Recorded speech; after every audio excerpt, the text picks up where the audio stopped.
Dari Sina dia balance. Dan tanpa saya dilihat untuk bawa PAS masuk, contohnya lah ya, PAS pun walaupun dia punya saingan tidaklah sehebat dalam UMNO, tetapi kita juga dengar soal Puak waktu mereka kena gerilya, Puak Erdogan dengan Puak ulama dan sebagainya, sebagai contoh. Jadi ada wujud juga, tetapi mungkin lebih terkawal sebab dia punya budaya politik lain. Jadi saya ingin nyatakan yang pertamanya, fitnah ini tidaklah satu perkara yang dimonopolikan oleh UMNO. Dan walaupun fitnah itu berlaku dalam parti kita tak boleh nafikan. Sebab mungkin persaingan dalam pemilihan UMNO ini begitu hebat. Sebab mungkin dia tahu kalau dia menang dalam parti, dia akan dapat jawatan kerajaan. Ya? Itu kebiasaannya lah, kecuali kes saya.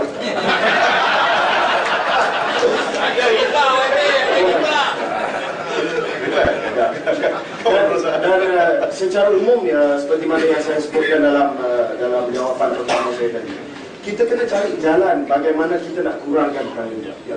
Saya nampak antara masalah daripada hari ini adalah ketaksuban, sama ada dalam UMNO ataupun di luar UMNO, di parti lain, bukan terhadap perjuangan, bukan terhadap perjuangan untuk membantu rakyat, tetapi perjuangan terhadap pemimpin.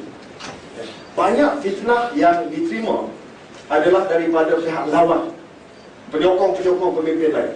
Saya boleh cakap secara terbuka, saya boleh cakap dalam kes saya, fitnah yang datang kepada saya, sama ada dalam UMNO, bloggers UMNO dan sebagainya, sebenarnya datang daripada penyokong pemimpin lain yang mungkin lawan saya satu ketika dahulu. Jadi itu adalah oleh kerana ketaksuban mereka. Dia tak boleh memisahkan perjuangan mereka untuk parti, dalam UMNO untuk agama, bangsa dan negara, dengan perjuangan mereka mempertahankan seorang individu. Jadi bila perjuangan kita taksub kepada individu, bukan komited dan istiqamah kepada perjuangan yang lebih besar, maka semuanya dihalangi, termasuk fitnah.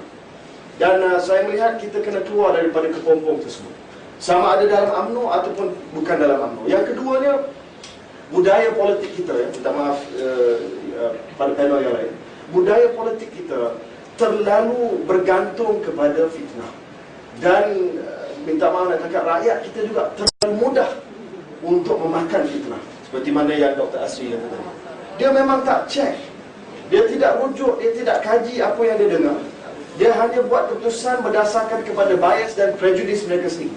Sama juga kerana apa? Kerana ketaksuban kepada pemilihan politik mereka. Pilihan politik mereka UMNO, jadi apa yang disebut tentang orang lain mesti betul. Sama juga pilihan politik mereka adalah PKR ataupun PAS, jadi apa yang disebut tentang orang UMNO mestilah betul, tanpa dirujuk, tanpa dicek. Dan banyak kali saya berdebat dengan penyokong-penyokong pembangkang, hatta penyokong-penyokong orang yang lawan saya dalam parti kita sendiri. Tetapi hujah yang menjadi waras, yang menjadi factual, yang menjadi hujah yang ada fakta tidak diterima oleh kerana ketaksuban kepada individu ataupun parti. Jadi bagi saya, usaha kita nak mengatasi segala itu, yang pertamanya kita perlu ada persekitaran maklumat yang lebih bebas lagi. Saya antara orang dalam UMNO yang kata perlu ada kebebasan. Bila kita tak ada kebebasan, kita ada berat sebelah, sama ada media massa ataupun dalam media alternatif berat sebelah, waima, utusan ataupun harakah, maka ia akan kuatkan lagi prejudice, kuatkan lagi bias, dan akhirnya mereka tidak dapat nampak kebenaran yang ada di tengah, sebab mereka lebih suka tengok kepada apa yang salah pada pihak lawan. Jadi perkara yang pertama yang perlu kita adakan adalah kebebasan. Antara sebab saya buat wacana pada hari ini, saya nak tunjuk kepada bukan hanya pemuda UMNO tetapi juga pemuda PAS, kita boleh duduk atas satu pentas, cari kebenaran, cari kebenaran. Kita serah kepada orang lain untuk buat penilaian. Itu politik yang sihat, ya? Bukan kita tuduh menuduh, kita serah. Sebab rakyat Malaysia bijaksana. Walaupun tadi saya bila sebut nama saya, pemuda UMNO tepuk tangan, sebut nama Ustaz Nasruddin, takbir daripada pemuda PAS, tapi tak apa. InsyaAllah akhirnya nanti bila disebut nama Ustaz Nasruddin, saya punya pemuda akan tepuk, dan disebut nama saya, pemuda PAS pun akan takbir. Terima kasih. Saya agak tertarik tentang kebebasan media, kebebasan bersuara di Malaysia.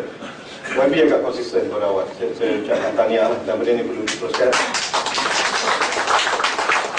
Mungkin lepas ni boleh jadi Menteri Penerangan lah. Kalau dia lah. Dia kata kita mantai kat parlimen nanti. Parlimen. Okey. Cuma satu lagi adalah budaya feudal taksub tu kadang-kadang lahir pada budaya feudal masyarakat Melayu, budaya patronage, yang saya rasa itu kita kena ubah dari segi sosiologinya sebelum kita melangkah ke depan lagi. Okey, Ustaz Nasruddin, YB dah bagi dia punya point tadi. Jadi Ustaz mesti dia kena grill ke? PAS merupakan parti Islam. Dasar PAS adalah Islam. Tetapi ini tidak bermaksud segala tindakan tanduk dan tindakan pemimpin PAS ataupun ahli-ahlinya mewakili Islam ataupun terselamat atau maksum dari melakukan kesilapan. Saya yakin seperti UMNO, PAS juga tidak terlepas daripada politik fitnah. Jika dulu mungkin isu kafir-mengkafir pernah mewarnai wacana politik PAS, namun kini sudah terlenyap. Namun politiking dan juga budaya fitnah masih lagi menjadi amalan politik PAS. Malah beberapa tindakan suatu pilihan raya yang dilakukan oleh aktivis-aktivis PAS dianggap sebagai helah dan tipu daya perang, harb wa khida'. Namun jika ianya dilakukan oleh UMNO dan BM, ianya dianggap sebagai penipuan dan juga salah guna kuasa. Malah di peringkat dalaman pula persaingan di antara golongan pro ulama yang rata-ratanya graduan Timur Tengah dengan kumpulan pembaharuan, apa pun namanya, Erdogan ke Anwar Riyun ke apa namanya, juga telah menyaksikan beberapa insiden fitnah yang berlaku dalam PAS. Insiden pertemuan Dato' Hassan Ali dengan bloggers pro UMNO, isu unity government yang tak selesai-selesai, sekejap muncul, sekejap tenggelam, saya betul sekejap tenggelam. Isu PKSB dan menantu MP Kelantan, isu PAS Terengganu dan PAS Ganu dan PAS Kelantan, dan pelbagai lagi isu dalam PAS yang juga merupakan sebahagian daripada politik fitnah. Makanya jika PAS juga tidak kebal daripada politik fitnah, apakah PAS masih boleh mendakwa hanya mereka mewakili politik Islam dan juga Islam itu sendiri? Apakah Ustaz boleh justifikasikan politik fitnah dalam PAS ini? Ataupun Ustaz lihat ada satu perkara yang silap, yang perlu untuk dihapuskan? Kalau perlu, apakah usaha yang mampu Ustaz lakukan sebagai Ketua Pemuda PAS yang menang tabung tanding untuk mengubahnya?